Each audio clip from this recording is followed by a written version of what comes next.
ابراہیم بن شبیب رحمۃ اللہ علیہ سے روایت ہے، فرماتے ہیں کہ ہم جمعے کے دن بعد نماز کے مجلس کیا کرتے تھے۔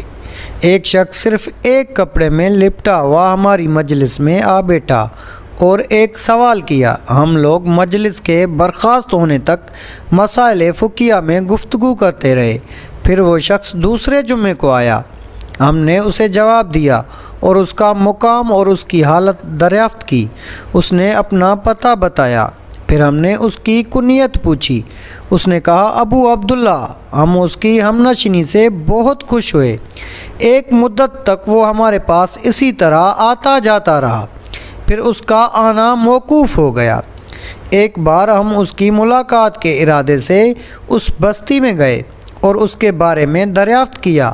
لوگوں نے کہا وہ ابو عبداللہ سیاد ہیں، اس وقت شکار کو گئے ہیں، ابھی آتے ہی ہوں گے۔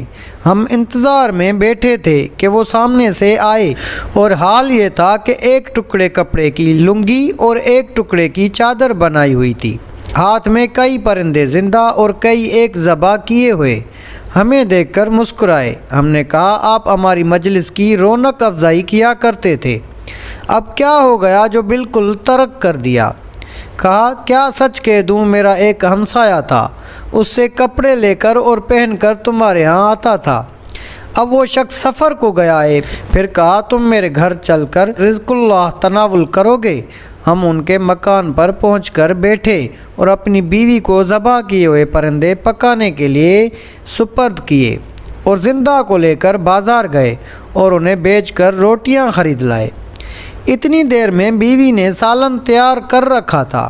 ہم کھانا کھا کر چلے تو آپس میں گفتگو ہونے لگی کہ تم نے اس شخص کی ناداری اور فقراء کی حالت اور نیک بختی اور صلاح کیفیت دیکھی، اور تم میں قدرت بھی ہے کہ اس کی اتنی مدد کرو جس سے وہ اپنی حالت سنبھال سکے۔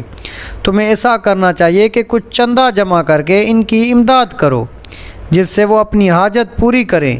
چنانچہ ہم نے آپس میں تعین کر کے 5000 درہم جمع کیے اور ان کو دینے کے لیے پھر اس گاؤں کو لوٹ چلے۔ جب ہم مدیر پر پہنچے تو میر بصرہ محمد بن سلیمان جھروکے میں بیٹھے ہوئے تھے۔ غلام سے کہا ابراہیم ابن شبیب کو میرے پاس بلانا۔ جب میں ان کے پاس گیا تو انہوں نے دریافت کیا کہاں سے آئے ہو، کہاں جا رہے ہو؟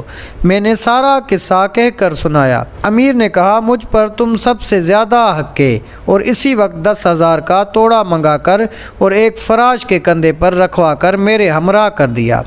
میں اور خوش ہوا اور جلدی سے اس گاؤں کی طرف روانہ ہوا اور ان کے دروازے پر پہنچ کر سلام کیا۔ وہ جواب دیتے ہوئے باہر نکلے۔ جب میرے ہمراہ فراش کو اور اشرفیوں کے توڑوں کو دیکھا تو ان کے چہرے کا رنگ متغیر ہو گیا اور کہنے لگے اے شخص تجھے مجھ سے کیا علاقہ؟ کیا تو مجھے فتنے میں ڈالنا چاہتا ہے؟ میں نے کہا اے ابو عبداللہ بیٹھ جاؤ، واقعہ یہ ہے۔ چنانچہ میں نے سارا قصہ کہہ کر سنایا۔ میں نے کہا تم جانتے ہو کہ وہ ایک ظالم امیر ہے، تم خدا کے واسطے اپنے نفس کو بچاؤ اور یہ لے لو۔ یہ سن کر ان کا غصہ اور تیز ہوا۔ اسی وقت گھر میں جا کر دروازہ بند کر لیا۔ میں نا امید ہو کر امیر کے پاس لوٹ آیا اور بغیر سچ کہنے کے کوئی چارہ نہ تھا۔ میں نے سارا واقعہ بیان کیا اور سنتے ہی کہنے لگے یہ شخص خارجی معلوم ہوتا ہے، اور غلام سے کہا تلوار لے آؤ۔ جب وہ لے آیا تو میرے ساتھ کر دیا اور کہا ان کے ساتھ جا کر اس کا سر کاٹ کے لاؤ۔ میں نے کہا خدا امیر کو سلامت رکھے، اس شخص کے معاملے میں خدا سے ڈرو، ہم نے اس کو دیکھا ہے، وہ خارجی نہیں ہے، میں انہی کو تمہارے پاس بلاتا ہوں۔ راوی کہتے ہیں میرا مقصود ان کو ان سے بچانا تھا۔ اس پر امیر کو اطمینان ہوا اور میں روانہ ہو کر ان کے دروازے پر پہنچا اور سلام کیا تو ان کی بیوی کو روتا ہوا پایا۔ کہنے لگی کچھ خبر بھی ہے؟ تمہارا ابو عبداللہ کا کیا قصہ ہوا؟